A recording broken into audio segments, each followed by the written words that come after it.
Thank you so much. We welcome you all to a discussion on Axis Bank's financial results for the fourth quarter and financial year 2020. We are joined in this call by Amit Talgeri, who's our Chief Risk Officer also, and we'll run the call a little bit differently. I'll give my opening remarks. I'll hand it over to Amit to discuss things around risk, and then he will hand over to Puneet, our CFO. Our opening remarks are a bit long, or a bit longer than usual, because we just want to ensure we get our message and some of the data across, so just do bear with us. Countries across the world are battling an unprecedented global pandemic, which still continues to unfold as we speak. The world has not seen a crisis of the scale and severity before in today's modern world. It has led to almost two-thirds of the global population and economies coming to a grinding halt. The governments and central banks across the world have taken immediate monetary and fiscal measures to cushion the impact. However, given the scale and enormity of the crisis, our belief is that all industries will get impacted sooner or later, and the resultant economic and financial impact will be spread over a much longer time. We are concerned and hence remain cautious and conservative in our approach. We will continue to focus on having adequate surplus liquidity, be prudent in managing credit and operations risk, conserve capital, and even sacrifice growth if required. The bank and its subsidiaries took proactive steps well before the COVID-19 impact resulted in a lockdown in India. Within Axis, a Central Emergency Response Team, CERT, was activated over a month before lockdown. Planning was made to carry out all the critical activities from alternate centers or from home, and series of BCPs mock drills were conducted to ensure that customers are supported in case of partial or full lockdown. This helped us in being much better prepared during the pre-lockdown phase. Post-lockdown, activities were reclassified into Critical 1, Critical 2, and non-critical activities. A dashboard was created to have a sight on key business critical activities also. Almost 9,000 users have been enabled on VPN VDI and are seamlessly working from home, providing essential services to clients wherever required. More than three-fourths of our colleagues handling operations who are unable to attend work are either operating from home or distributed locations. We have further ramped up our capabilities to execute 90% of C1 and C2 transactions on a daily basis. Even the execution rate of non-critical activities is in the high 80s. We have strengthened our information security monitoring and enhanced cybersecurity risk measures to manage potential threats, risks, and challenges during this transition and new way of working. Over 96% of our ATMs have remained operational and stocked up. 99% of branches are operational. Our staff has demonstrated exemplary service and commitment levels in reaching out to a vast majority of the bank's retail, SME, corporate, and government customers in their hour of need. In retail banking, our team of relationship managers, customer service officers, liability sales executives, retail lending team, along with our outbound contact center team, are interacting with nearly 3 lakh clients daily on an average basis. Skill development has been a focus area. Online training for users not attending office has been ramped to 50,000 employees in last 1 month. As a bank, we are committed to play our part as a responsible corporate citizen. We have put in place a multi-pronged strategy to address the needs of our customers, employees, communities, and other stakeholders. We have set aside an amount of rupees 100 crores for fighting the pandemic.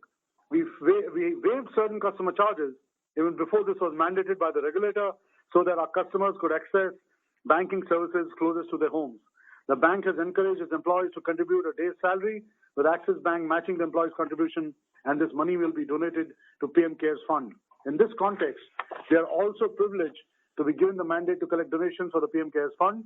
Axis Bank Foundation, through Axis Cares, has partnered with few NGOs to provide food or food kits and hygiene supplies for over 30,000 individuals in many cities across the country. We have taken proactive steps to shore up the liquidity position with average LCR at 112% during the quarter. Currently, our LCR is at a comfortable level of 120%, and we are carrying excess SLR of over 48,000 crores. Having raised equity capital last year, our capital position is healthy, with both total capital at 17.53% and CET1 at 13.34%, being at one of the highest levels in the bank's history. We have no maturities of any component of our capital over the next 18 months. This places us comfortably on the capital front in this time of crisis. The bank's risk-weighted assets intensity in the last few years has now stabilized at lower levels of 67%, versus 79% 4 years back, driven largely by the change in composition of our wholesale book to better rated corporates. During the last 15 months, we have emphasized repeatedly that we will be more transparent, prudent, and conservative. We have demonstrated the same towards asset classification and provisioning norms too. We adopted a formula-based approach towards provisioning on fund-based and non-fund-based weak standard assets in our BB rated pool and fully provided for the 350-acre land that was sitting in our books for a long period of time. We have also provided for security receipts on our books and brought down the size of our bond book before TLTRO participation. On the retail side, we have a stringent rule-based provision norms which are higher than regulatory provisioning norms. We recognize NPAs on daily basis and fully provide for NPAs on 90 days on personal loans and credit cards. Such asset recognition standards are best in class in the industry. We have provided built-up of prudent provisioning for COVID risks aggregating to rupees 3,000 crores in this quarter, and our total pool of provisions for various contingencies stands at rupees 5,983 crores, which is not considered in provision coverage ratios. In this context, let me now offer a brief synopsis of Axis Bank's Q4 and financial year 2020 results, and Puneet will later take you all through the results in detail. The operating performance has been steady, with bank's pre-provision operating profit growing 17% year-on-year for the quarter, 17% year-on-year for the quarter and 23% for fiscal 2020. Deposit book remains resilient and grew by 19% year-on-year and 5% quarter-on-quarter on a quarterly average basis. Loan book grew by 15%. Our focus towards building a granular, stable, and low-cost liability franchise has been progressing well, with CASA plus RTD deposits growth of 22% for the quarter. We opened 29 lakh accounts during the year and continue to see sustained traction on the savings account balances with an average of 3% quarter-on-quarter growth in the last 3 quarters. The retail SA book has grown by 14% year-on-year. The bank has over 40,000 relations with entities for the salary mandates, covering over 60 lakh customers. The salary segment grew 14% year-on-year. We have been focused on quarterly average balances in relation to current accounts. The volatility on the current account balances has declined significantly, and growth in quarterly average balances of 11% for Q4 financial 20 is far higher than period end balances. We continue to improve our market share on retail term deposits front and recorded a growth of 33% year-on-year on quarterly average basis. The Burgundy private proposition that we launched for the high and ultra-high net worth clients last quarter in December has scaled up rapidly to cover over 850 families across 15 key locations with assets of nearly 18,000 crores as at March 31, 2020. Total assets under management for Burgundy stood at 1.47 trillion as at the end of March 20, which is among the highest wealth management businesses in the country. Our wholesale deposit franchise grew 7% year-on-year and 4% quarter-on-quarter on quarterly average basis. The government business plays a very key role in this segment. Our government businesses is more oriented towards providing solutions around collections and payment businesses, which has helped us make a very distinct place for ourselves in the industry today. It all started with the authorization of the bank for handling agency business by RBI way back in 2003. It authorized us to handle all government businesses, including state government businesses such as collection of sales tax, pension payments, etc. Over the years, we have added state-wise authorizations for collection of various taxes. Now we are one of the leading private sector banks handling the government businesses across the country. On the wholesale side of our business, commercial banking or SME business, as everyone calls it, we have been cautious in growing the book and have in fact de-risked the book over the last 1 year given the weakness in underlying economy. The book is 85% secured by hard collaterals and 80% self-funded, with high proportion of 78% being in working capital loans and 59% of our overall loans qualifying for PSL lending. This book is also very well diversified across 35 sectors and also very well diversified across geographies. On the corporate side, we have been focusing on leveraging the strong relationship the bank enjoys with better rated corporates to focus on gaining a higher share of shorter tenure working capital and transaction banking businesses. All of our incremental wholesale growth in financial year 20 has come from the A and above book, and lower rated book has declined. We continue to see strong growth in loans to AAA and AA rated clients. We have also diversified the book with strong growth in loans to the segments outside of the top 10 sectors. We continue to deepen our relationships across wholesale banking and are seeing the benefits of our One Axis strategy playing out very well. We have a penetration of 9 or more product services across our top corporate relationships. We have reoriented and strengthened our relationship teams across all coverage segments, resulting in deepening of relationship with healthy growth in product per customer, especially in government businesses and strategic client groups. The deepening of relationship in the government business further substantiates the point that I was making earlier.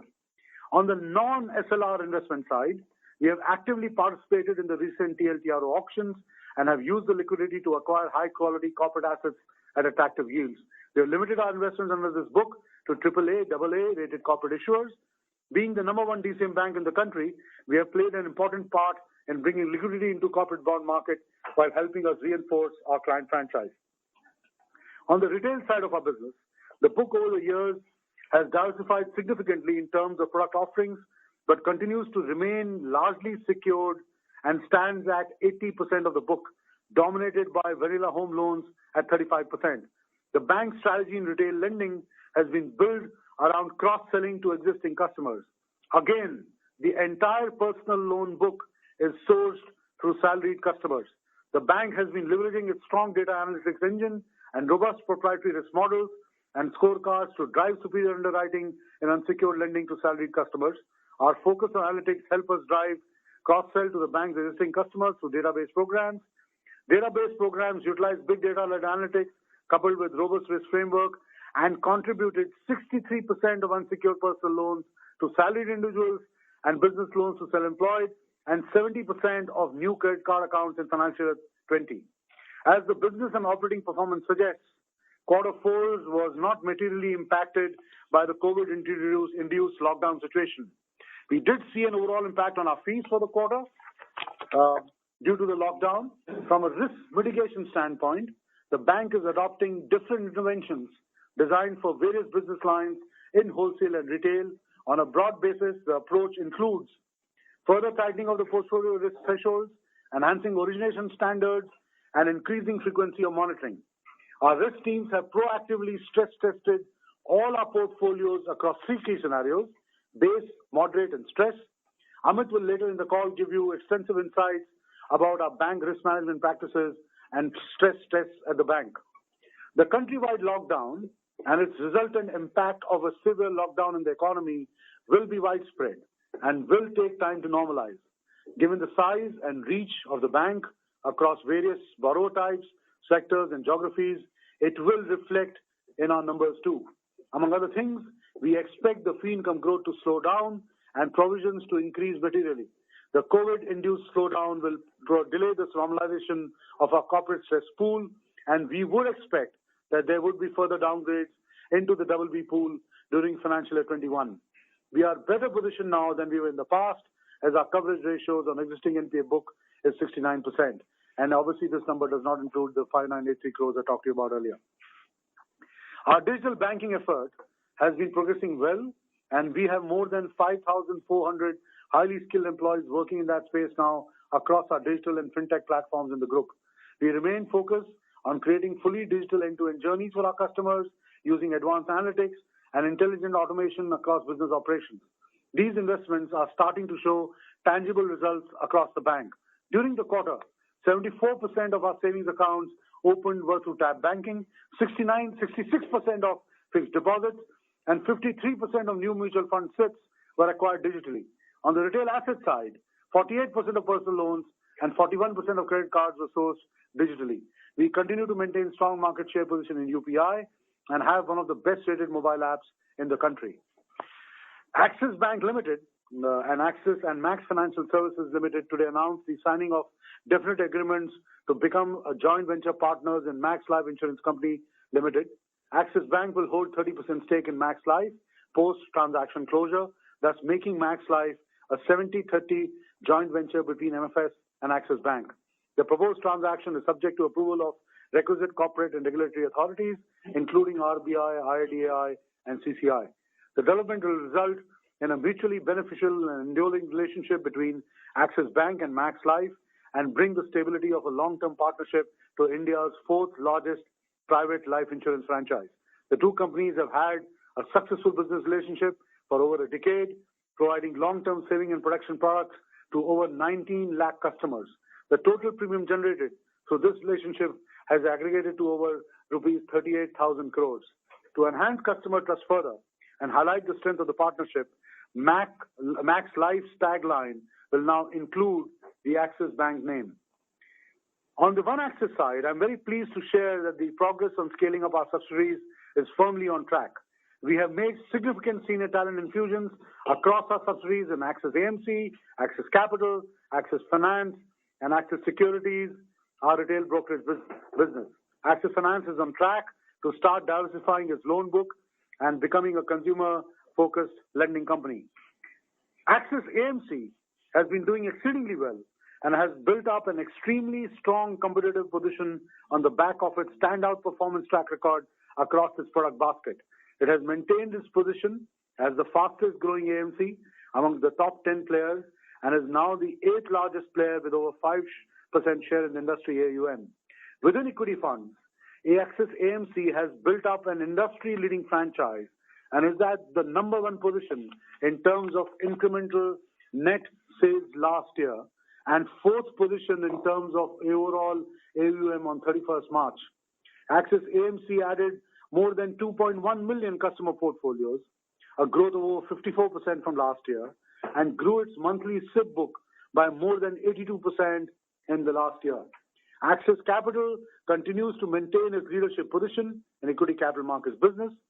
We have restructured the retail brokerage business and are encouraged to see the traction in volumes and market share. The digital account opening has been revamped to enable account opening in 15 minutes. Percentage of clients trading through Axis Direct mobile app in Q4 financial 20 stood at 43% as compared to 29% last year.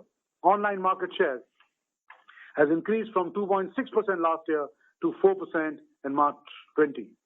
We have made progress across various pillars of our GPS strategy and continue our relentless execution focus. Our GPS strategy is even more relevant in these challenging times, but will require the timelines to be recalibrated. Over the last 1 year, there has been few hits and misses, but we remain fully committed. Some of these things will take time to show material improvement. We have seen some early green shoots, but Axis Bank is a very large franchise and COVID certainly will act as a severe headwind this year. Though it is difficult to predict when the current crisis ends, but the organizations who manage this crisis well will undoubtedly stand to gain over the others. The disruption this pandemic has caused provides us opportunities to increase our overall operational efficiencies. The lockdown has taught us how working from home can be more productive and convenient. We are now exploring if WFH, working from home, can become a part of our work culture going ahead. The crisis we are facing today as a nation is a long-drawn one and will need courage, grit, and a fighting spirit to combat it. We will keep learning and pushing our limits to emerge stronger as an organization. We are utilizing this time for learning and training, identifying new opportunities to ensure that the Axis franchise is able to smoothly tide over this crisis and also capitalize on the opportunities as they open up. With that, let me hand over to Amit to take you through the bank's risk management practices and stress-test details, after which Puneet will discuss the financials. Amit. Thank you, Amitabh. Good evening, everyone. Let me now take you through the risk overview of the portfolio. Over the last 12 to 15 months, we have separated all underwriting operations from the different business segments and further strengthened the risk management framework in the bank. The bank is entering this phase on the back of significant improvement in the wholesale book, continued cautious outlook on the SME business during the year, and strong performance in retail evidenced by key risk indicators which are significantly better than industry. Let me give you a brief on the bank's analytical strength and capability which has helped achieve this. The bank over the years has invested heavily in risk analytics to build proprietary scorecards that provide a significant edge in decision making. These scorecards are based on internal and external data sources. We consider at least 4 dimensions of data for each customer and over 25 variables based on each product. Of the 4 dimensions, cash flows and income generating ability is the primary driver for all underwriting decisions. We have tested our internal application scorecard-based models, and they perform significantly better than single model or standalone bureau scores. On an average, it displays 2 to 3 times more discriminatory power over bureau score across different product segments. Our incremental sourcing strategy will be now based on our macro COVID risk model and geography micro segment score. These models factor incremental risk variables like bounce information, moratorium data, COVID intensity in a geography, and business impact. These will be used for portfolio action and calibrated sourcing strategy during these times. Let me now take you through the different business segments. Starting with retail, the retail portfolio is dominated by secured portfolio, which is close to 80%, primarily consisting of mortgages, vehicle loans, and the rural portfolio. Our retail unsecured portfolio stands at around 20% of our total retail lending book. 82% of this book is from the salaried segment, which has a very low default rate, and over 80% of our borrowers are existing customers of the bank. 67% of the salaried customers are from premium corporates, government, and multinational companies, and a majority of them are corporate salary relationships with the bank. Asset quality performance for unsecured portfolio is between 20 to 50% better than industry based on bureau information, and this number goes up from 20 to 70% across other retail lending products. Moving on, in relation to our commercial banking portfolio, which is the SME business, 85% of the portfolio is secured and majority of the balance is supply chain finance with strong linkages to large and well-rated corporates. The portfolio is granular with an average ticket size of less than 4 crores. 84% of the book is to SME 3 or better rated borrowers, which is the equivalent of A- and above. The book is spread across 120 plus locations and 35 broad sectors. The bank's proprietary improved EWS model has been developed based on multiple variables and using advanced analytics to predict early stress levels in this portfolio. The model predicting early stress in around 80% of the NPAs in the last 6 months. If we now look at the wholesale banking portfolio, the wholesale banking portfolio has undergone a significant change in the last year. 80% of the book is now in the rating category of A- and better. Around 95% of incremental advances last year were in the A- and above rating category. We have taken steps to reduce borrower concentration risk, and today exposure to top 20 borrowers as a percentage of Tier 1 capital has come down to less than 90%. This figure used to be about 112% a year ago. The login to disbursement ratio has also come down from 80 to 55%, indicating tightening of underwriting as well as ask for stringent terms. We have contacted all our customers to assess impact of the crisis on their businesses and have a strategy action plan for each of them. Let me now quickly take you through an update on the moratorium. As of April 25th, at an overall bank level, customers opting for moratorium by number is 10 to 12% and by value is approximately 25 to 28%. A quick analysis of the retail customers opting for moratorium reveals that opt-ins are across all income bands, geographies, industries, and category of customers. Majority of the customers opted in fact, almost 2/3 of the customers have enough money in their bank account to pay their EMI. The trend seems to be to conserve liquidity and protect immediate cash flows. Let me now take you through the stress testing scenarios we have undertaken at the bank. Stress testing was carried out on the entire portfolio to assess incremental stress that can be observed in the current scenario using over 1,000 variables, internal as well as external data points. Over 125 combinations were used to create 3 impact scenarios: base, moderate, and severe stress scenarios. The scenarios were simulated on a 1 in 7 years, 1 in 25 years, and a 1 in 60 years event with multiple variables. The 3 scenarios were based on likely peak of the pandemic, lockdown opening in a staggered manner, return to civic life, revival of business, and return to economic activity at various time periods for each of the scenarios. Apart from the bank's internal experience, from which worst and second worst experience is considered for the 1 in 25, which is severe, and 1 in 7, which is moderate stress scenarios, experience from the Western world, including US, particularly for retail products like mortgages and cards, and default rates from international rating agencies over multiple business cycles were also considered. Analytical stress framework of the Basel Committee on Banking Supervision were also used to stress internal probabilities of default. All these inputs are considered for triangulating rating grade product-wise default multipliers. The bank identified borrower segments and sectors which may face additional stress. For example, the transport, hospitality, entertainment, textile sector, and exporters, importers dependent on COVID-affected countries. Similarly, on the retail side, employees of these sectors having retail loans, commodities in rural lending, and different variables based on product type were considered for stress multipliers.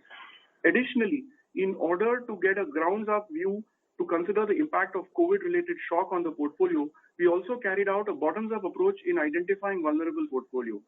All wholesale banking and commercial banking customers were contacted to assess the impact and sustainability of the business models. The stress scenarios have provided us with an estimated incremental slippage across our base, moderate, and severe cases. We then layered this model to include any future economic policy action that could reduce the immediate stress based on these models. We have proactively made COVID-related provisions during the quarter, which Puneet will take you through subsequently.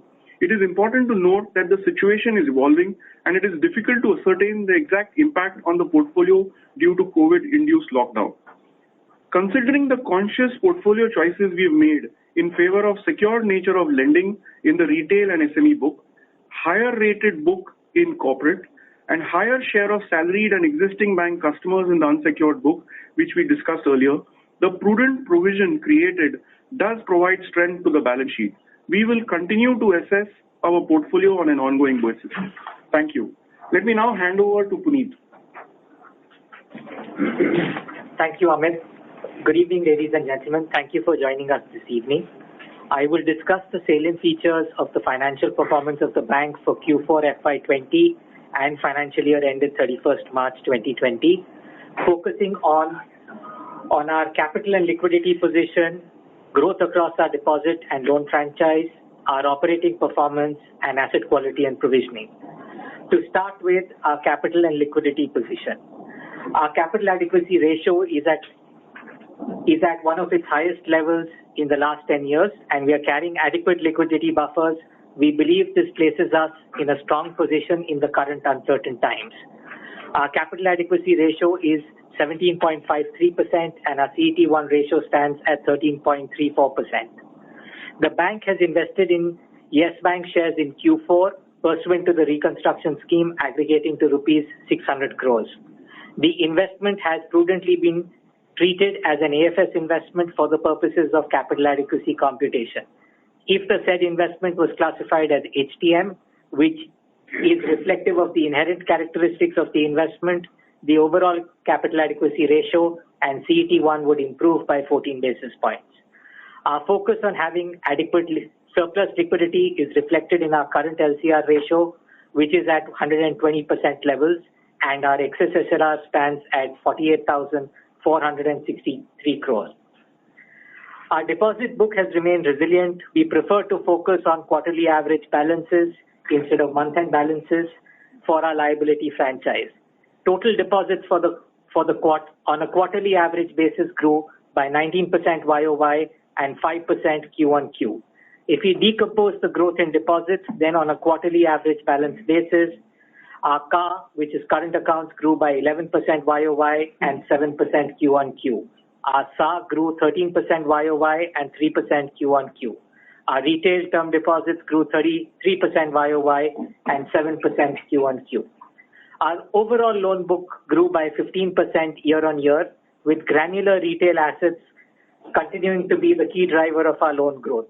Our wholesale and CBG businesses continue to focus on better rated originations and shorter term loans. To give you some color of our retail advances, our retail loan book grew 24% YOY, 5% Q1Q. Our bank strategy on retail assets continues to be centered on existing customers of the bank. 70% of retail asset originations in Q4 were from our existing customers. 92% of the bank's credit card and 78% of the personal loan originations in the quarter were also from existing bank customers. Our retail loan book is well diversified. 80% of it is secured in nature and our entire personal loan book comprises salaried customers. Growth in retail lending during the quarter was well diversified, with home loans and personal loans contributing 25% each to the incremental growth quarter on quarter. Agricultural lending, loan against property, and small business banking contributing between 10 and 16% each. We continue to recalibrate our risk parameters, scorecards, and strengthen risk management collections infrastructure. We are very focused on our collections infrastructure in these times. Corporate advances, One Axis strategy is gaining traction for us. Our corporate loan book growth stood at 11% YOY and 4% Q-on-Q. The initiatives taken in the last 12 to 15 months have now started to reflect in the overall One Axis franchise. Our top corporate relationships on an average now avail 9 products across the One Axis platform. 38% of our corporate book is of a tenor less than 1 year, and 95% of our incremental sanctions in FY20 were from A- and above book, with home loans and personal loans contributing 25% each to the incremental growth quarter on quarter. Agricultural lending, loan against property, and small business banking contributing between 10 and 16% each. We continue to recalibrate our risk parameters, scorecards, and strengthen risk management collections infrastructure.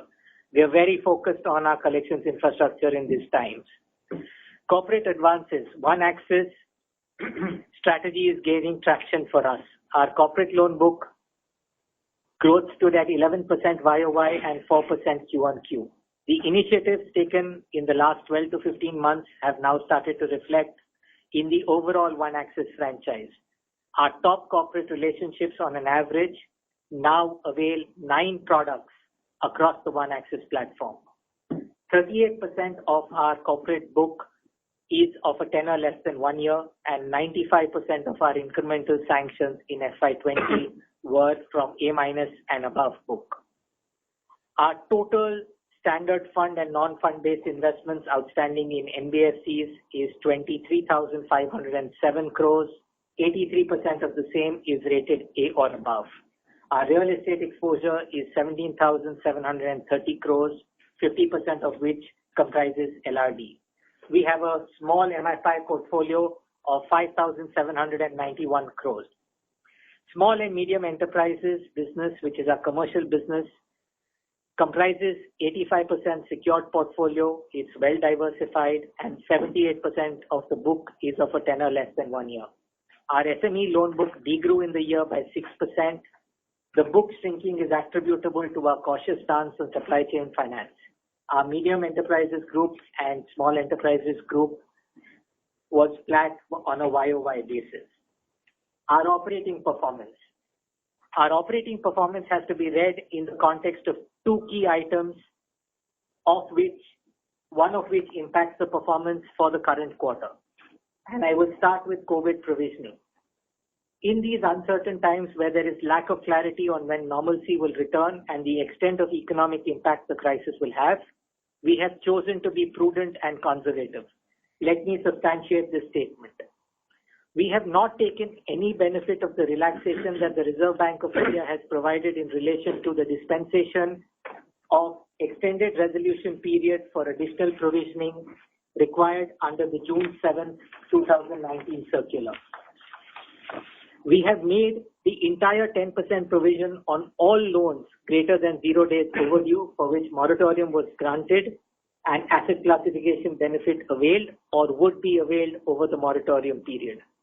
Incrementally, we have made an additional COVID-19 provision based on the extensive stress testing that has been undertaken by the bank and as explained by Amit earlier in the call.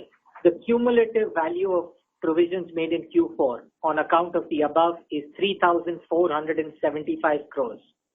The consequent impact of this net of tax on Q4 and full year PAT of the bank is 2,182 crores. I reiterate the fact that a large part of this provisioning is entirely based on the prudent stance that the bank has taken. The other item which is impacting the performance of the bank on a full year basis is the transition to the new tax rate. Effectively, the transition to the new tax rate has an impact of 1,373 crores on PAT on a full year basis. In the above context, our operating profit for FY20 is 23,438 crores, growing 23% YOY. Our PAT for the year stands at 1,627 crores. Adjusted for the one-off, the PAT for the year would have been 5,182 crores, growing 11% YOY. NII stood at 25,206 crores, representing a YOY growth of 16%. The full year NIMs for FY20 stood at 3.51%, higher by 8 basis points when compared to FY19. Our non-interest income stood at 15,537 crores, representing a YOY growth of 18%, of which fee income stood at 11,019 crores, representing a growth of 9%. Operating expenses stood at 17,305 crores for the full year ended 31st March, representing a YOY growth of 9%. It is important to note that our operating expenses include PSLC charge of 611 crores for the full financial year. The number for the previous financial year was negligible. The operating expenses to average assets ratio stood at 2.09%, lower by 4 basis points compared to the 2.13% for FY19. Operating profit for Q4 FY20 is at 5,851 crores, growing 17% YOY. Net loss after tax for the quarter is 1,388 crores. Adjusted for items discussed above, PAT for the quarter would have been 794 crores. Our net interest income for Q4 stood at 6,608 crores at 31st March, representing a YOY growth of 19% and Q-on-Q growth of 6%. Our net interest income margin for Q4 FY20 was 3.55%, improving 11 basis points over the same quarter last year. Our non-interest income for Q4 FY20 stood at 3,985 crores at 31st March 2020, representing a YOY growth of 13% and a Q-on-Q growth of 5%. Our fee income grew 3% YOY, while on a Q-on-Q basis, it grew 6%. It should be noted that the fee income was impacted by the lockdown situation in the last fortnight of the quarter. Retail fees comprising 64% of total fees grew by 2% YOY and 0.4% QOQ. Our retail asset fees remained robust. However, segments like cards, credit cards, third-party distribution income got impacted. Transaction banking fees, which is part of our wholesale fee, grew by 7% YOY and 10% Q1Q. Trading income for the quarter stood at 265 crores compared to 354 crores for Q4 last year. Miscellaneous income stood at 790 crores compared to 153 crores in Q4 last year, driven by higher recoveries during the quarter. Our operating expenses for Q4 stood at 4,962 crores, representing a YOY growth of 17% and a Q1Q growth of 10%. Staff costs grew 20% YOY, were flat Q1Q. Other operating expenses grew 16% YOY and 14% Q1Q as the impact of higher PSL-related expenses specific to Q4 aggregating to rupees 464 crores, as was indicated in our Q3 earnings call, materialized during the quarter. Moving on to asset quality. Our retail asset quality is holding well. Gross slippage ratio for Q4 is the lowest in the last 12 quarters.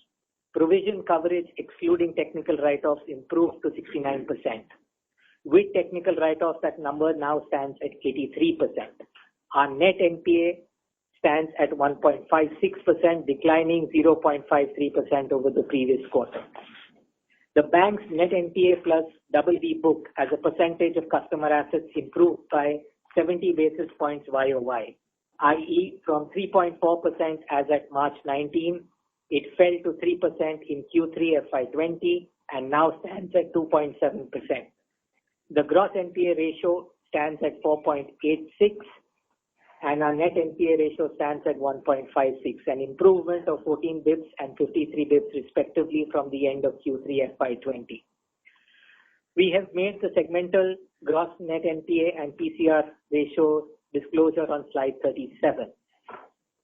The bank's coverage ratio without technical write-offs improved to 69% compared to 60% as at December and 62% as at March 19. The impact of offering moratorium to customers that would have turned NPA at 31st March 2020 is as follows. The absolute slippage impact would have been 691 crores. Additional provision requirement as per our stringent provisioning policy would have been 340 crores. Gross NPA would have been higher by 11 bips. Net NPA would have been higher by 6 bips. Gross slippages for the quarter were 3,920 crores compared to 3,012 crores in Q4 FY19 and 6,214 crores for Q3 FY20. I repeat, we have dropped on slippages from 6,214 crores in Q3 FY20 to 3,920 crores. In the 3,920 crores, we have a technical gross up of 750 crores, which is a slippage and an upgrade in the same quarter. Netted down, that number would have been 3,100 crores or thereabouts. Annualized gross slippage ratio adjusted for the quarter stands at 2.23%, was lower than the gross slippage ratio of 2.49% for Q4 FY19 and 4.60% for Q3 FY20. Of the total gross slippages, corporate segment slippages were 2,341 crores. Excluding the account which I referred to earlier, which got upgraded during the quarter and downgraded again, 84% of the corporate slippages came from loans and investment exposures to clients rated BB or below at the end of the previous quarter. Moving on to our net slippages. Our net slippages in the quarter were 1,431 crores compared to 636 crores for Q4 FY19 and 3,792 crores for Q3 FY20. Of the net slippages, 1,019 crores came from corporate, 107 from SME, and 305 crores from retail and agri segments.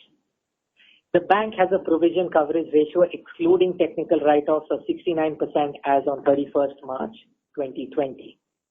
It is pertinent to note, including 3,000 crores of COVID provision, the bank would have additional provisions aggregating 5,983 crores towards various contingencies. These additional provisions have not been used to compute our PCR ratio or the improvement thereof in the quarter. The additional provisions taken with our standard asset provision gives us a standard asset coverage of 1.3% as at 31st March 2020 against the requirement for our portfolio at 0.5%. In addition, the bank holds 100% provision on land amounting to 2,068 crores. All of the above provisions are not included in the provision coverage computation. Moving on to some color on our BB book. During the quarter, we downgraded on a net basis 1,955 crores, 67 crores and 250 crores into BB rated loans, investments and non-fund based book respectively. The significant downgrades during the quarter include clients in the cement and cement products industry, medical devices, automobiles and automobile ancillaries. The top four sectors comprise 61% of our fund-based BB and below outstanding. These sectors are infrastructure, construction, cement and cement products, power generation, distribution and hotels. As I close, please allow me to re-summarize the salient comments for the quarter. Our operating performance has been robust, reflected through our NII and operating profit growth both on a YOY and Q1Q basis. Our capital position remains strong. We are carrying adequate liquidity buffers and we believe this places us in a strong position in these uncertain times. Our deposit book has remained resilient and we continue to focus on quarterly average balances instead of month-end balances for our liability franchise. Granular retail assets continue to be the key driver of our loan growth. In our wholesale and CBG business, we continue to focus on better rated corporate originations and shorter term loans. Our asset quality is improving as reflected in lower BB plus net NPA book. decline in net NPAs, and improvement in coverage to 69%. Our prudence is demonstrated through the choices we continue to make, and if we express the cumulative additional provisions that we hold over and above the RBI mandated provisions and our NPA provisions, our standard asset coverage stands at 1.3% as at 31st March 2020. In light of the COVID crisis and the uncertainty around it, we will stop providing guidance till we have clarity on COVID-19. With that, I come to the end of my comments. Thank you, and we would be glad to take your questions now.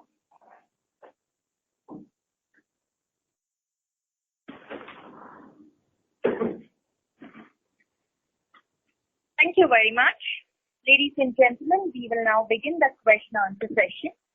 Anyone who wishes to ask a question may press star and 1 on their touchtone telephone. If you wish to remove yourself from the question queue, you may press star and 2.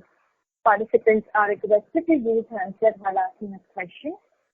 Ladies and gentlemen, we will wait for a moment while the question queue assembles.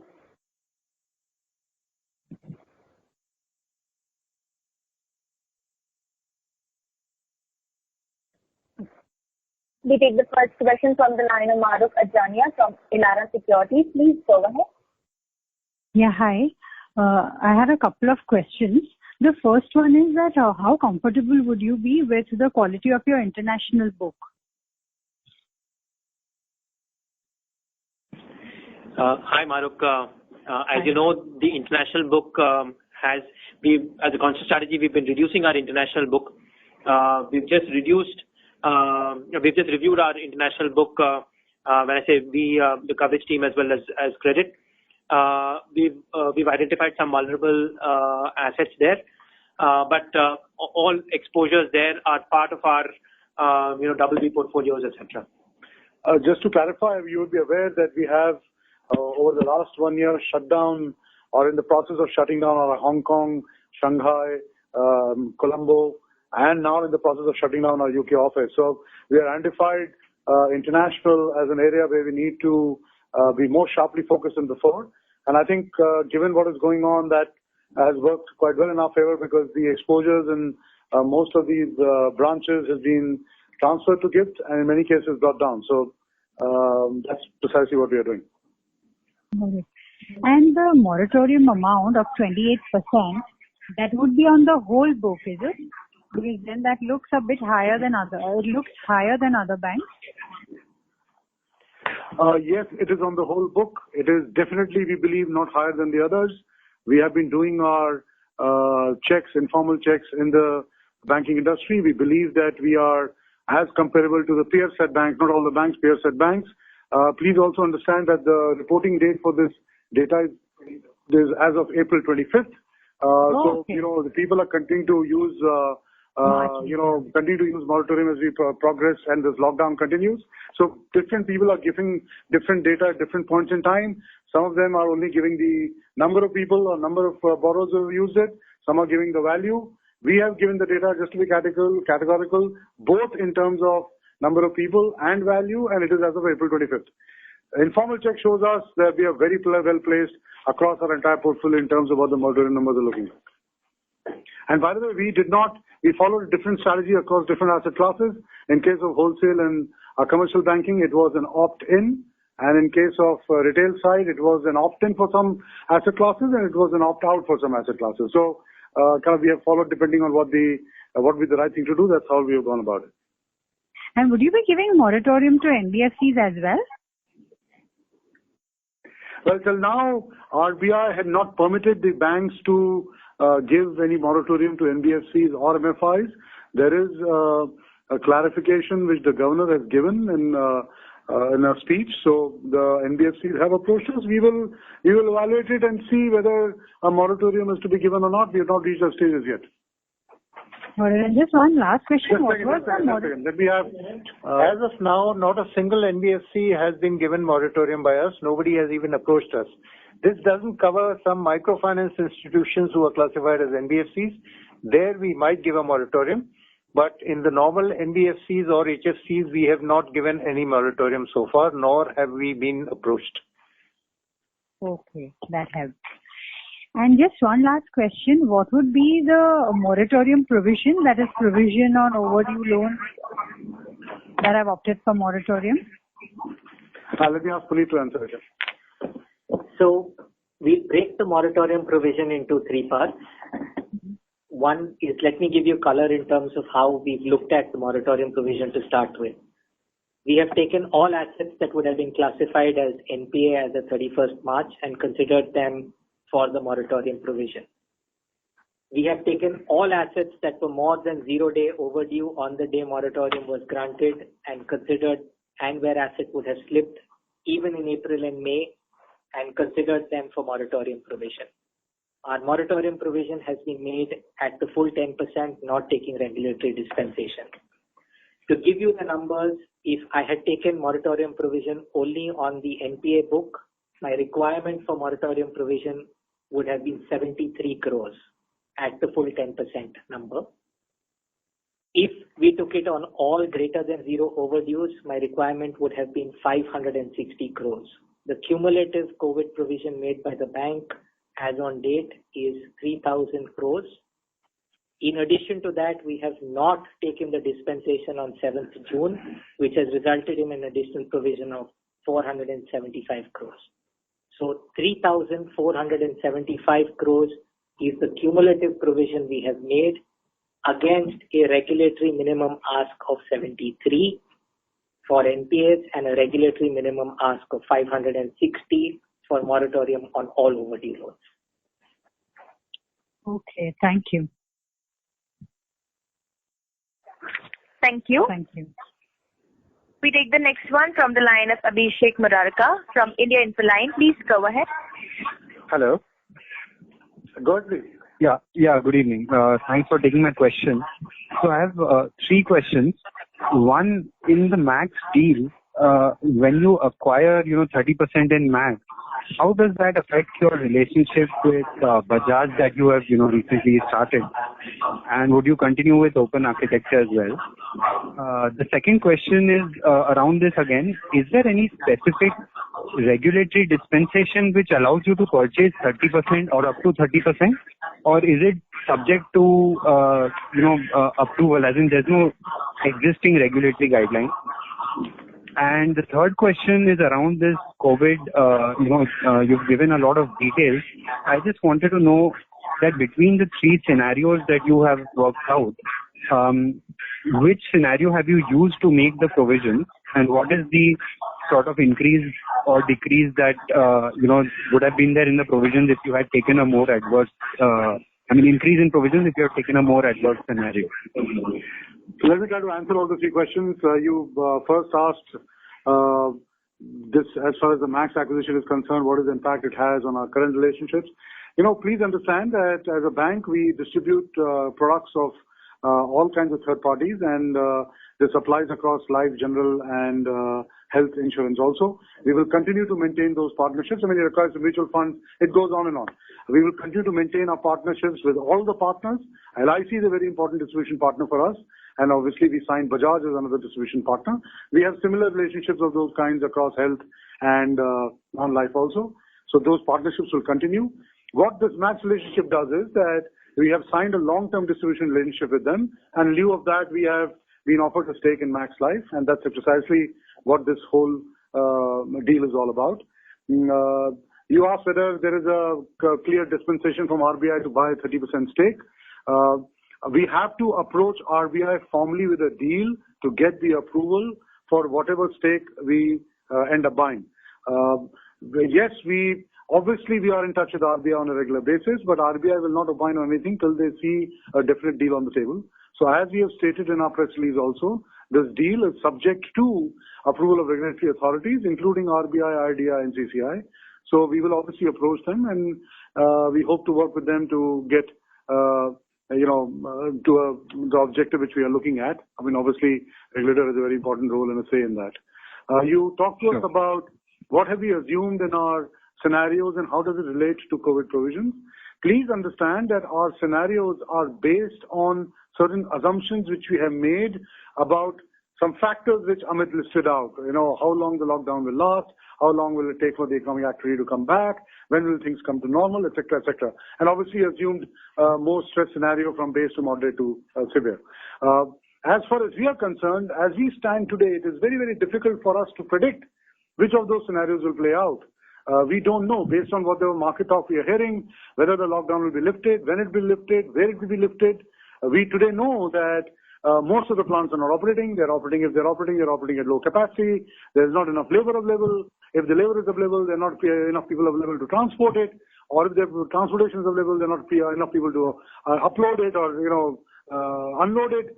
And then most of the distribution channels are closed, and the customer demand is a question mark. There are so many unknown variables.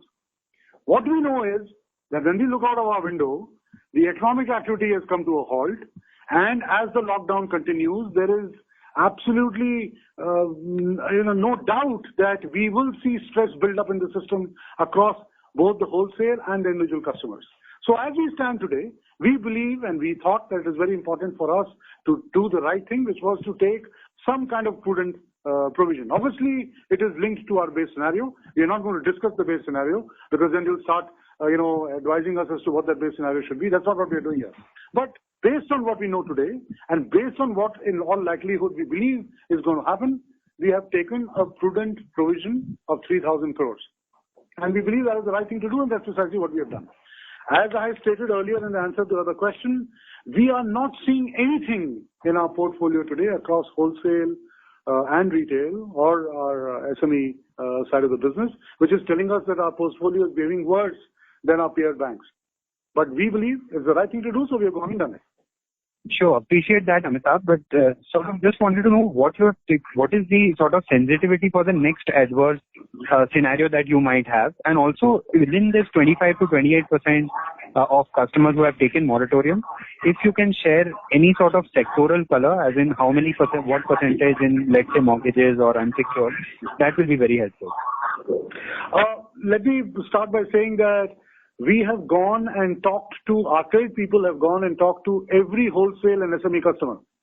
And we have ensured that we understand the circumstances and situation, because in case of wholesale and SME, it's opt-in. They have to seek our approval to give the moratorium, and only once we are convinced we have given them the moratorium. So we know, and we are obviously in a regular touch. We are in touch with them on a regular basis. And only then we have kind of decided to give the moratorium or not. And in this, both the credit and the relationship teams are involved. On the retail side, as I mentioned earlier, it's an opt-in, opt-out depending on different asset classes. I can ask Amit, without revealing too much of data, to give you some color. Amit, you... Sure, Amitabh. So the way we look at it is that we had offered, opt-in for moratorium for a few customers of ours, which was, like I mentioned earlier, primarily around the unsecured portion. When we did a dipstick of what those customer profiles look like, we looked at close to 2/3 of that population had balances in their account. And to that extent, we have not seen any signs of trouble as far as those customers are concerned. The way we probably interpret that is that a lot of these customers are looking for cash flows and probably wanting to keep capital in their accounts. The second part of this is also to look at what would happen in terms of the income profiles or the other dimensions. There is absolutely no color that we can probably provide in terms of differentiation.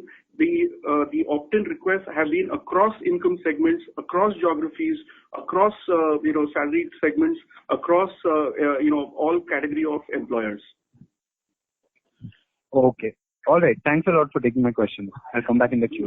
Let me assure you, we are monitoring that data on a daily basis, and we're doing those cuts and continue to improve our models as we move forward. Sure. Best of luck for the following quarters. Thanks. Thank you. Thank you. Next question is from the line of Kunal Shah from ICICI Securities. Please go ahead. Yeah. Hi. Thanks a lot for such detailed insights on the approach which you have followed. Three questions. Firstly, on the SME side, no doubt there is a lot of disclosure, but it seems like there is a segment which is going to impact it. You said it's quite broad-based. But if you can give more color in terms of how the SMEs are behaving, what is the kind of a moratorium, and given almost 60,000 crores kind of a book out there, maybe out of this 3,000 crores, how do you see the utilization by, say, SME, retail, and the corporate within the prudent provisioning which we had done? So let me try to, because there is a bit of an echo, let me just try to summarize the question so that we are ensured we got it right. I think what you're asking, especially on the SME book, as to what are the trends we are seeing in the kind of people who ask for moratorium, and out of the 3,000 crores, what is the breakup between retail, wholesale, and SME? Is that your question? So, how do you think, based on your analysis, would it get utilized? Okay, so we are not kind of breaking it up into three categories. Let me do ask Rajiv and maybe then Deepak to give us some color on what we are seeing on the moratorium side.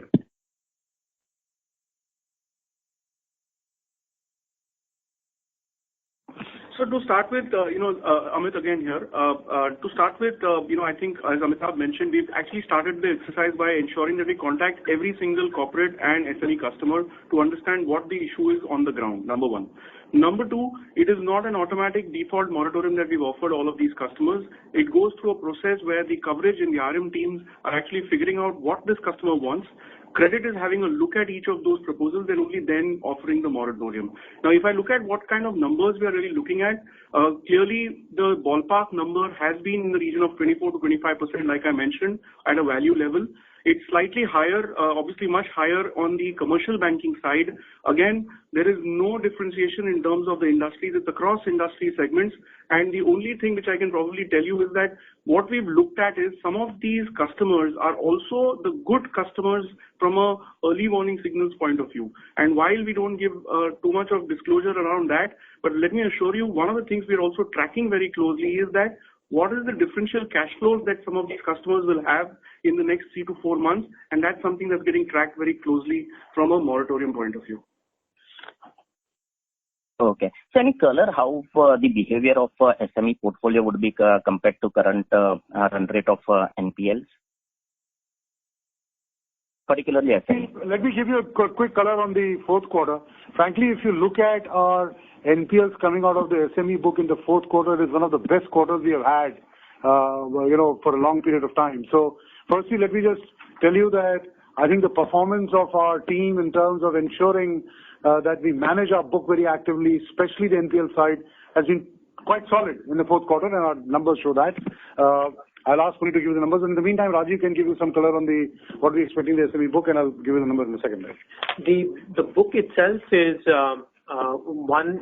I'm sure you've seen that the book has degrown on a YOY basis, driven by the supply chain side. I think the team has been very proactive in cutting lines, particularly to auto dealers, and so therefore, in that context, the amount of loan losses that we're seeing in that sector has been actually quite surprisingly very small.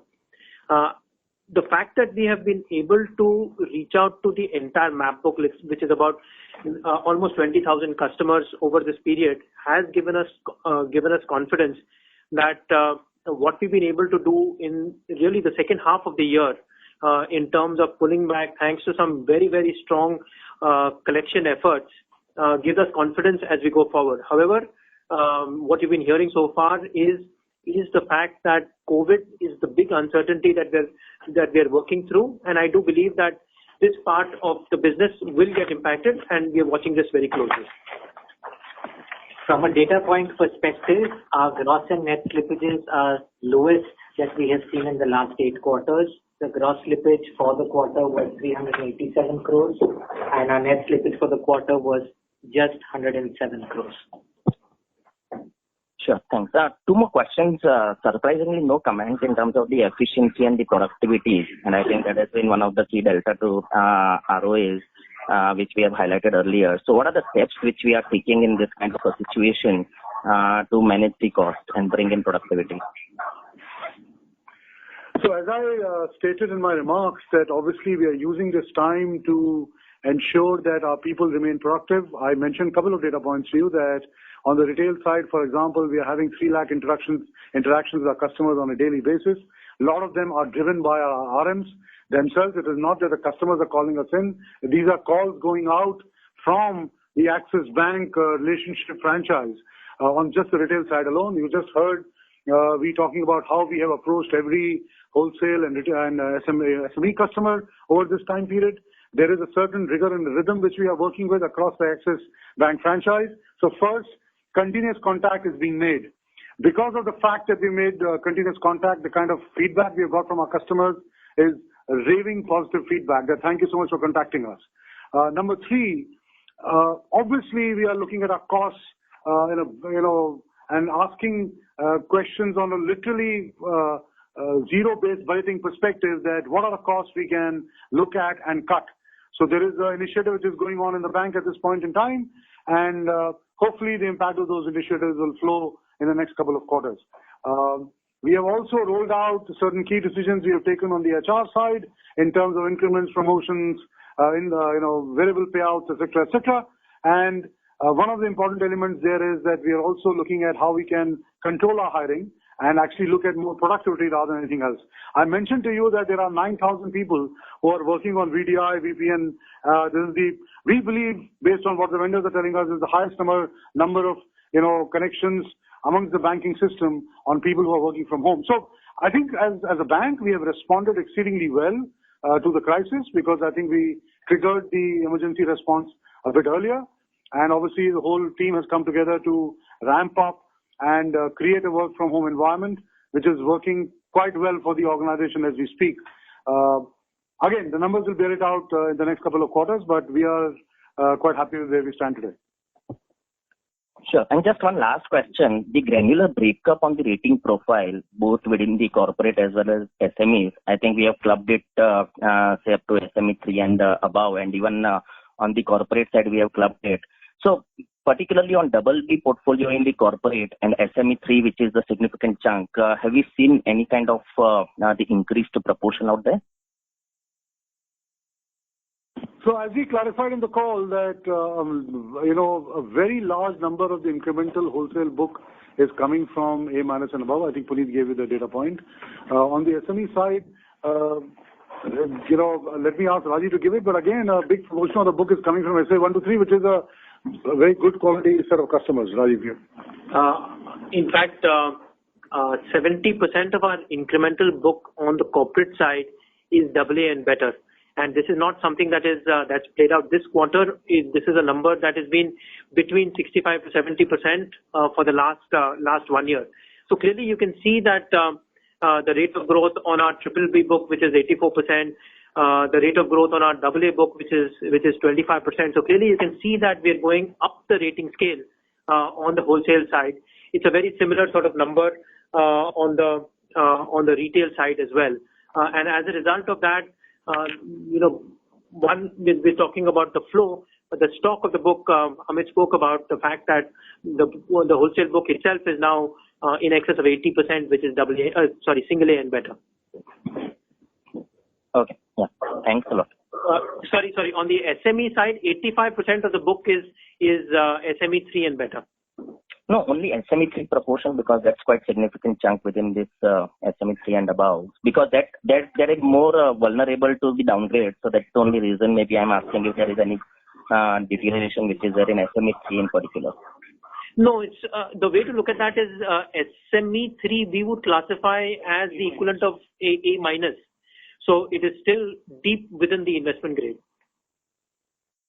Thank you. Before we take the next question, I'd like to remind participants, please limit your question to one per participant.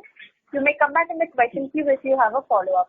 Next question is from the line of MB Mahesh from Kotak Securities. Please go ahead. Hi, thanks. I may have a couple of questions if I can add here. See, one is on the asset quality line. You kind of indicated these various scenarios, but you kind of broadly been silent on the impact of it on the balance sheet. If you could just kind of run off as to what are you guys exactly thinking on this line, and correspondingly on the provisions that you have made, there seems to be a very high provisions made for SME 0 and 2, which is kind of back calculate the kind of provisions you make for standard assets. Just wanted to understand, are we reading these two numbers correctly on the credit cost line? That's the first question. Mahesh, frankly, struggling to understand the question. Can you just repeat it again?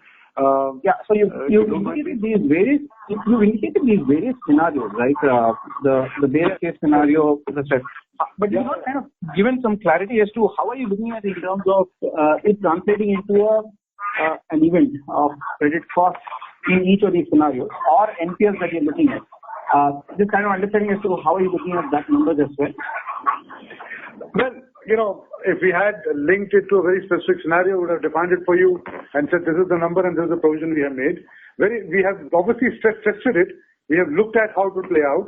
Our base case scenario is also a stressed scenario. It's not that it is what we expect to happen. The provision that we have made, which is we are calling it a prudent provision, is as we stand today, we know that some of these corporates, so-called unnamed or so-called these individuals unnamed or semi-companies unnamed, will come under stress and will slip into NPL. So based on what we know today, we have, based on some analysis which we have done, we thought that 3,000 crores will kind of cover for it. But the problem is that we don't know how long the lockdown will last.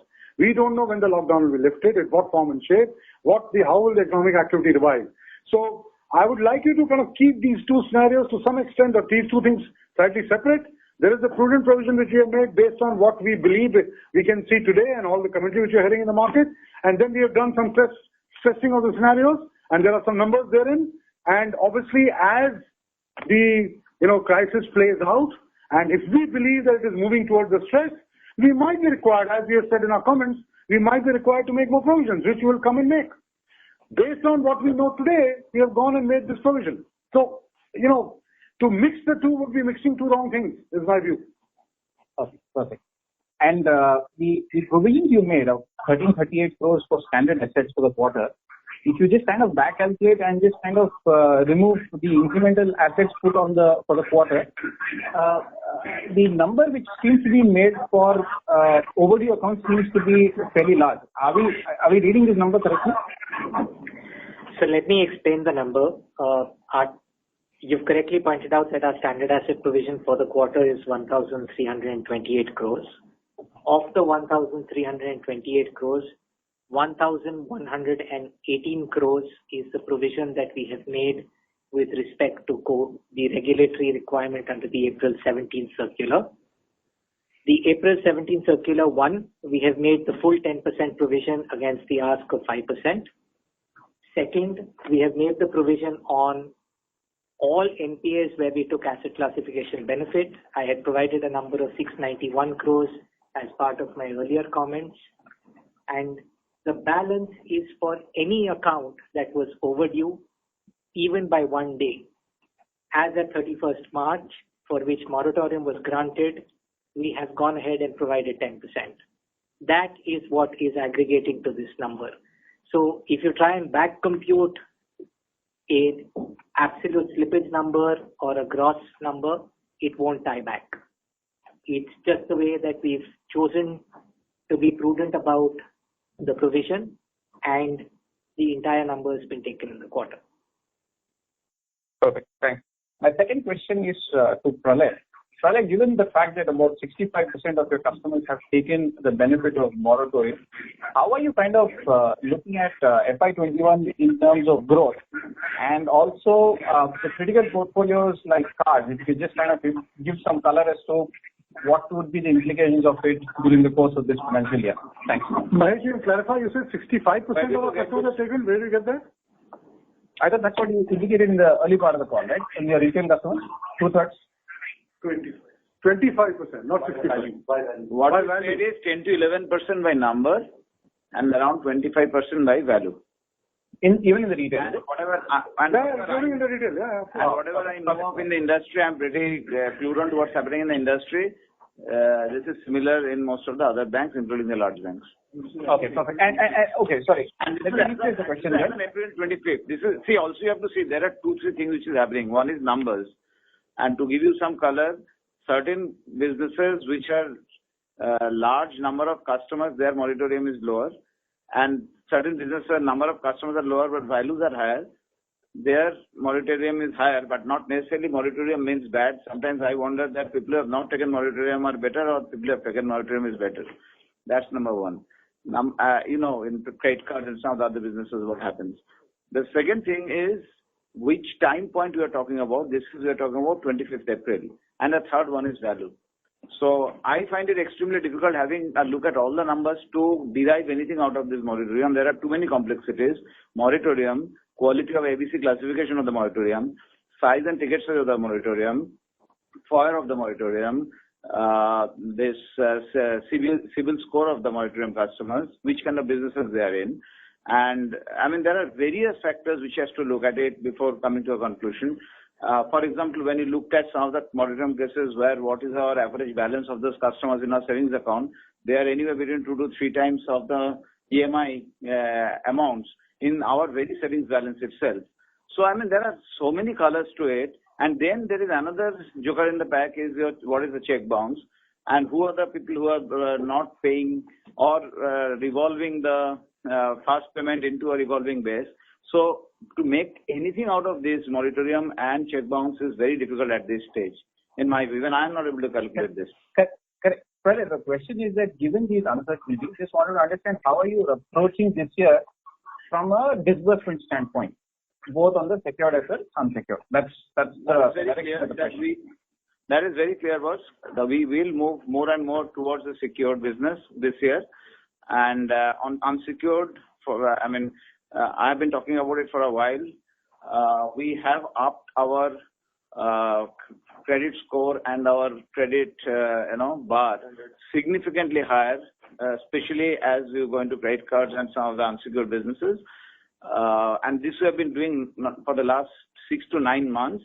And already we are seeing some good impact of this prior to, of course, this COVID. So to that extent, we have already taken that call. Secondly, most of our customers on the secure side is existing customers. As Amitabh already said that 100% is salaries in PL, 80% are internal customers of the bank, and hence we know the behavior and so on and so forth. So only we'll get more and more stringent, and obviously we are not chasing growth at this point of time in this kind of businesses. We will also, the other point is we will conserve capital, right? So obviously when we conserve capital, we'll more and more move towards businesses which helps us in conserving capital. So clearly direction is clear. We are not necessarily chasing growth, but we'll obviously chase a customer franchise. That's the way we are looking at it. Perfect. Thanks a lot. Very useful. Thank you. We take the next question from the line of Sameer Bhise from JM Financial. Please go ahead. Yeah, hi. Just wanted to ask, the 1100 crore provision is on the 10% requirement by RBI as on April 17 circular. Is that right?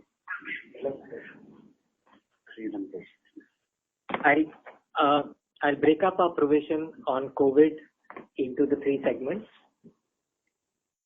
The cumulative COVID provision, including not availing of moratorium of June 7th, is 3,475 crores, of which 73 crores relates to provisions where we have taken asset classification benefit as at 31st March. 1,118 crores represents 10% provisioning for all overdue cases, whether NPA or not as at 31st March, for whom moratorium was given and could have been classified at a future date as an NPA. That's the 1,118 crores. The balance 1,882 crores is an unallocated provision for larger COVID stress. That's the breakup of our total provision for the quarter. Thank you. That answers and great level of disclosure. Thanks a lot. Thank you. Next one is from the line of Udit Gadia from Khazanah Nasional. Please go ahead. Hi sir, thank you for the opportunity. As highlighted earlier that the 10% of the total bank customers have taken moratorium and it's about 25 to 28% by value. So will it be fair to assume that the moratorium has been taken more towards the corporate side vis-a-vis retail? No. It's very simple. If you look at what is the average credit card limit, for example, what is the average PL size, what is the average home loan size, what is the average LAP size. So even within retail, credit card starts from a 20,000 limit to a home loan or a LAP going up to whatever, you know that. So it is obvious that, and everybody knows this now, that credit cards, a lot of customers have not taken moratorium because credit card is not a EMI product, and hence the minimum balance due, whatever it is, MAD, they just pay. And they hope things will get well, and hence at the industry level, credit card moratorium is lower single digit at this point of time, and that is what is skewing the number for all the banks. And banks which has very large credit card portfolio, obviously will have more skewed number out there. So that's the way it is getting skewed. Obviously, people, and hence I'm again saying that taking moratorium not necessarily is a bad thing to do, because customers, if they're showing prudence, a LAP or a home loan customer at this point of time, having the average balance in his account, that means that he's a better customer than a customer who is not even taking a moratorium on a credit card, for example, where balances will bloat. So one has to be looking at it very differently. And just one last question from my side. In the stress case scenario, is there a possibility of a capital call? We don't want to get into those details, but right now, based on a stress case scenario, no, we don't see the need at this stage. Okay, fine. Thank you very much. Thank you. We take the next question from the line of Nitin Agarwal from Motilal Oswal Securities. Please go ahead. Yeah, hi. So I have two questions. Firstly, there is a thought that working capital demand from corporates may increase for banks as other sources run dry and borrowers also may want to carry excess liquidity. So are we seeing any higher utilizations or drawdowns from the sanction lines that we have? And secondly, the recovery in return of account has been quite high this quarter. So any one-off which has driven this? So if you look at the disbursal data for this quarter, 66% is for working capital needs. About 14% is for refinance, 11% is for capex and other general purpose loans. So clearly, yes, we are seeing utilization of working capital or drawdowns of working capital, at least in the last quarter. And in the running one, how is the trend? It's still very, very early days at this point in time, but yes, there is certainly demand for working capital even today. Okay. And secondly, on the recovery. Yeah, answer the question.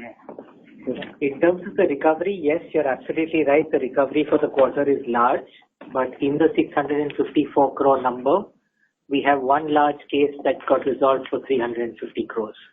That's what's causing the bump up for the number this quarter. Okay, fine. Thanks so much. Thank you. Next question is from the line of Pranav Gupta from Birla Sun Life Insurance. Please go ahead.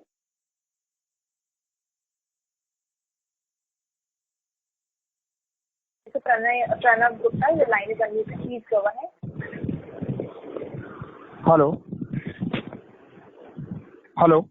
Go ahead, please. Go ahead. Yeah. So most of my questions have been answered. Just two questions.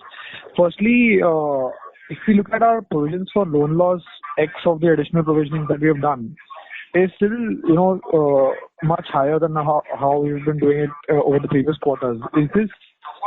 How should we look at this going forward? Is this the new norm where we, keep higher coverage and more safety on the balance sheet, or how should we look at this? Let me try and explain the provision number. This is Puneet here. The loan loss provision for the quarter is 4,204 crores. As we have articulated previously, we have moved to rule-based provisioning for our entire portfolio, retail and corporate. The rules that we follow are reasonably stringent. The 4,204 crores needs to be broken up into what is aging provision basis, the prudent provisioning policy, rule-based policy we put in place, and provisioning for slippages in the quarter. The provisioning for slippages in the quarter is roughly 1,700 crores, and the rule-based flow-forward provisioning is 2,500 crores. So there is no manual intervention with respect to these provisionings. We will continue to follow rule-based provisioning as we move forward. Right. Just to understand, this new rule-based provisioning was implemented 2 quarters back. Is that right? The rule-based provisioning. So we keep reviewing the rules that we have. It's not a new philosophy at the bank, and the incremental provision will come basis recognition. So just to give you an illustration in terms of rule of thumb, if an unsecured retail loan hits 91 days, it gets 100% provided on the 91st day itself. However, there could be assets that have gated provisioning rules. So depending on the earlier creation of gross NPA, some of the flows come in subsequent quarters. So the 2,500 represents provisioning for gross additions that may have happened in prior quarters. Right. Great. And just one last question. We've seen a big spike in other assets. Is this due to RIDF or is this due to some other reasons? RIDF. You're right. All right. And just one last question, if I can add in. What would be the margin impact for excess liquidity held on the balance sheet? I'm sorry, I missed your question, please. What would be the margin impact due to the excess liquidity that we held on the balance sheet? Well, the margin impact would actually depend on what the average excess liquidity for the quarter would be. But if you look at the number, it will be roughly between 2 to 4 basis points. Okay, great. Thank you so much. Thank you. We take the last question from the line of Rohan from Equirus Securities. Please go ahead. Right. So thanks for the opportunity. So, like in your comments, you alluded to the fact that for the customers who have availed moratorium, there are sufficient balances in their account. So just wanted to understand, like these balances are sufficient to cover how many months of repayments in retail as well as in the SME segment. And secondly, the 3,000 crores of provision, 3,400 crores, if you would split between say retail, SME and corporate. So the first question, let me answer. It is basically, we are not saying everybody has 3 to 4 times, but we have since, we are segmenting it that way. So for the higher, because some question came that, why numbers are low and values are high. For some of the higher values, it's not that they don't have money or they don't keep balances in the account. They are basically planning for future because they also don't know what is the level of lockdown that will be there. And hence, we have bucketed it within, obviously, that we cannot divulge, that what customers have balances, which is how many X times of the EMIs, etc. So all I'm saying is that there are enough customers in that where EMIs are there in 2X, 3X, 4X of EMIs are there in the account. And hence, if they wanted to pay, they could have paid, but they're not paying because they're asking for moratorium because they're planning for future. I think that's one. So second question, I didn't get it. 3,400 crores of provisions. So how is it split between say retail, SME and corporate? The COVID-linked provision. The 475 crores, which was the non-availment of the June 7th circular, will principally be for the wholesale business.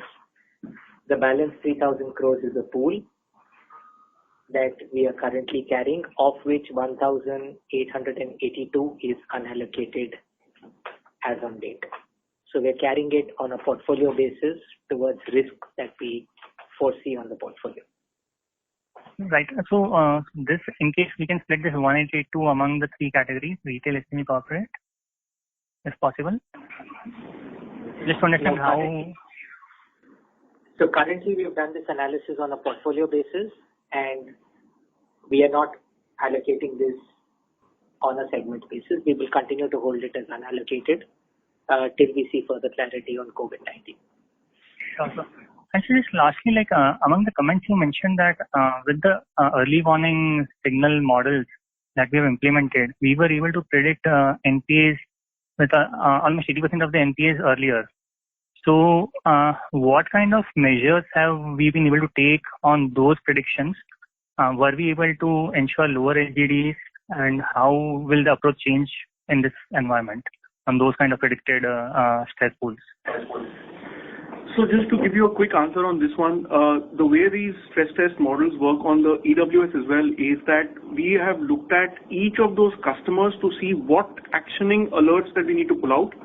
Based on those alerts, the coverage and the credit teams actually reach out to the customer with a strategy which is clearly defined as either exit, reduce, or take additional collateral. Based on those which are tracked on a monthly basis, we actually ensure that the EWS is done effectively on the ground. And that's how we track this portfolio very closely. Sure, sir. So we would have been able to achieve what kind of achievement in either of these three parameters? Any data, any statistics on that? So like I said, so very quickly to give you that number, like I said, we were able to predict a large part of it 6 months ahead of time. So you can imagine if you predicted that 6 months ahead of time, clearly the actioning starts 12 months ahead of time, and a lot of the elements which go into the next 6 months is to ensure that this, what I talked about in terms of strategy of whether you exit, reduce, or you try and do some other methods of correction of that portfolio or that customer happens much ahead of time of that 6 months. And that's how you kind of try and control the NPAs.